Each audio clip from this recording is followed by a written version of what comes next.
This is going to be an unpleasant experience for most of you, because it is my intention to scream at all of you the same way a school teacher screams at a stupid child, or a father screams at a boy who intends to get the absolute best from him, but he knows his son's a bit of a lazy retard. That's what I intend to do on this podcast. It's not going to be pleasant, it's not going to be happy, it's not going to be fun. I'm going to sit here and tell you all the truth about yourselves, and the smart ones of you will feel terrible enough to do something about it, and the rest of you are lost. So before you shout at everybody, I actually collected a very interesting list of questions. And this one... I am going to shout at everyone, though, because genuinely, I keep getting asked the same questions on repeat over and over again by the peasants and peons of the population, and I'm tired of it. So I'm going to once and for all spend a considerable amount of time yelling at people so they understand the truth of the world. And if they do something about it, then they deserve their life of eternal riches. And if they don't do anything about it, then they deserve their life of eternal poverty. So that's what I'm going to do on this podcast. I'm answering the questions once and for all. I'm going to scream at everyone. Wonderful. Well, we've got one notable super chat. It's actually from Sneeko, but he says, how can we use free speech for good without risking the warfare of martyrdom? Nigga, I don't know. Without risking martyrdom and warfare? You're asking the wrong people. Have you got any clue how to talk without risking going through what we've gone through? It's almost like we're the wrong people to ask that question. There's no such thing as avoiding war, my friend. There's no such thing as avoiding... When you tell the truth, there's... Wait. Bitches are calling me. 1 second. Sorry about that. There's no such thing as avoiding warfare. War is certain in life. War is certain. Believe. It's coming for all of us. And you're either at war against the objectives that you're trying to complete and instill the slavery in your mind, or you're at war against yourself. Because if you believe the things they tell you, if you believe the things they want you to believe, then you're going to be depressed and sad and unhappy at war against your own mind. As soon as you get your own mind under control, you end up at war against them, because you're a sovereign individual who believes in personal responsibility and strength. War cannot be avoided. As for martyrdom, well, at some point, someone has to lead from the front and be martyred. It's unfortunate reality. I feel like me and Tristan are doing that. But in the end, if you achieve the objectives and enough people follow you and you do good for the world, then perhaps in some ways it was worth it. Right. She keeps calling me. Just leave me alone. Just leave me alone. I'm hanging up on every app. But fucking calling me on fucking Signal. Why do you have them open? I thought you were Mr. Producer. I thought you were going to be organized about this. Bro, don't challenge my Mr. Producing. Don't make me put up the fucking thing. Exactly. Don't even step to me about Mr. Producing. All right, so an email went out today. Do you want to discuss the contents of it? Yeah, I'm gonna take my headphones off. I think that's what you were gonna start with. Yes, I'm gonna start by yelling at everybody. Okay. But before we do that, let's keep it lighthearted, right? So first, how many people are watching us? How many people? 52,000. Okay, cool. So first, I'm gonna explain why the DNG is here. We have the DNG on podcast with us. We're wearing a DNG t-shirt. You can see it's homeless Matt Shea, who follows us around the world wearing the same clothes every single time, the same jacket. Yeah. And it says DNG on the front, and we have some DNG stuff on the back. Now, I know you're thinking, this explains what a DNG is. Disgraced news gatherer, deluded narrative generator, discredited news guardian, dork, nerd, geek. DNG. The DNG, Matt Shea.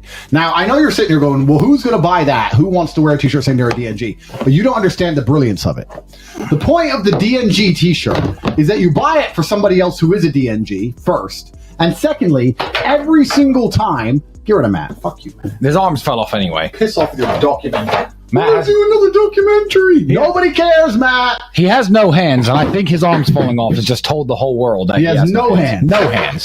You buy the DNG t-shirt from topg.com, not to wear, to give to someone who's a DNG. And the brilliant thing about it is, every single time someone buys a DNG t-shirt, Matt Shea gets an email to his personal email address, letting him know that a DNG shirt has been purchased, and someone is walking around in the world with a picture of him being homeless on a t-shirt. So, if you want to troll Matt Shea, you can purchase DNG t-shirts on topg.com, and he gets an email every single time. It's great. You know what? I don't want to interject necessarily to defend him, but I do want to say he started the war with you, obviously. He started it. Of course, I'm just winning. He came into our house, sat here, and smiled in our faces, and disingenuously waited until he thought we were at rock bottom to release the mother of all hit pieces, which no one believed and no one liked. Now, he did start this fight, but Andrew, you've ended his career. Tell me how I've ended his career. He can't tweet anything ever or say anything anywhere without everyone telling him he's a DNG and asking him for chocolates. Everybody. He is.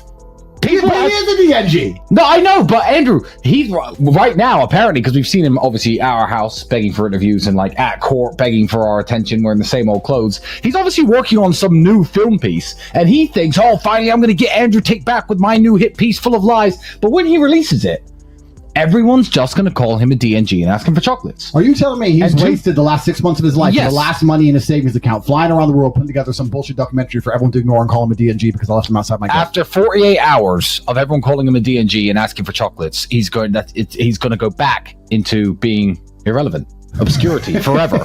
Obscurity forever. So it is kind of interesting because you've ruined him. I've ruined all of mainstream media. I've ruined all of these clowns because when I spoke to the DNG when he was outside, he said, well, actually, the BBC will only send me, the Batty Boy Club. He said, the Batty Boy Club only want to send me. And I said, I guarantee they'd probably send somebody else. And he challenged me on it. And I said, you're operating under a level of hubris and delusion.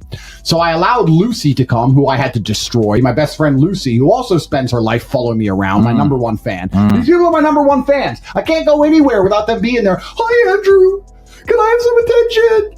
Nobody cares what you people think. So, anyway, Lucy's been begging me and begging me and begging me for a second interview. After begging me for 6 months for the first interview, I don't know if most people know this, she was begging me for an interview when I was in jail, telling me that she wants to get out my side of the story and tell the truth and what Romanian jail is like and about my mental health and all this stuff. And then when I sat down, she tried to sucker punch me and attack me because she's a fucking snake. And now she's begging me for a second interview, been messaging me every single day because she got destroyed so badly in the first one. And then yesterday, for the first time in a long time, I messaged her and she didn't reply, which was weird. Do you know what I sent to her? Well, I'd actually really like to know. So she worked for the BBC and for the Batty Boy Club. And you sent her a message. What could you have possibly messaged her about? I don't know. Why don't you tell our 53,000 viewers? I said, how does it feel to work for an organization which is clearly covering up for sexual predators and trying to travel the world grilling others on morality when you work for an organization which is clearly filled with sexual criminals? Yeah, so to get this straight and to put this into context for anybody who doesn't know, a BBC presenter, unnamed, you can cover this in a second about why he's unnamed. Oh, yeah, he's unnamed. They don't want to say his name. Unnamed. Was soliciting nude images for cash from someone who's 17 years of age. Now, I know what some people are going to say. Isn't a relationship with a 17-year-old legal? Yes, in many countries, including the United Kingdom, but the international standard for child pornography is 18. If you solicit images from anyone under the age of 18, whether you be in Korea, Colombia, UK, or the United States, it is child pornography. So this person, because people under 18 obviously can't make smart enough decisions. That's why they're not trusted with alcohol. That's why they're not trusted to vote. And that's why they're not trusted to send pictures of their dicks or pussies to people. But this BBC presenter paid £35,000 for child pornography. And he's unnamed. Why is he unnamed, Edward? He's unnamed because they want to protect his name because they don't want to ruin his life in case he's found innocent. Because the BBC, the Batty Boy Club, would never take somebody's name and drag it through the mud for 15 months before they're convicted. Because you're innocent before proven guilty. Of course. So that's why I said to Lucy, like, how does it feel to work for an organization which is clearly covering up for people who commit sexual crimes and then flying around the world trying to grill others on morality? And for some reason, she didn't reply to me. Very interesting. Well, she's been reaching out for Lucy. We're here. Lucy, we're ready to hear your opinion. Lucy, you have another interview. There's Let me ask you right here. Let me ask you about your work at the Batty Boy Club. I've got a DNG t-shirt waiting for you, Lucy. So, the mainstream media, I think everybody understands lies, but now we've reached a point where they're genuinely covering up for bad people doing heinous things. So anybody who genuinely believes in the mainstream media still at this point and repeats their narratives and think that they're being educated when they listen to this garbage, unfortunately is propping up an evil regime of sexual predators. It's no longer just a matter of being stupid or an NPC and being uninformed or misinformed. You're genuinely propping up sexual deviant, not deviance, because deviance can vary within the parameters of perhaps normal. Acceptable. Yeah. Degeneracy is the word. Degeneracy is the word. And continue paying your TV license fee. There are people who need to send money to, because they're definitely not going to jail. Oh, completely. That's right. Not. So keep paying your TV license fee so that people can commit sexual crimes, and then they can use your license fee to pay these people exorbitant sums of money. And they can also put Lucy on a flight to come here and try and grill me about morality while she wears a badge which holds the name of the organization which genuinely covers up for genuine sexual predators. Pay up, losers. People of the UK, pay up. Right. That's that covered.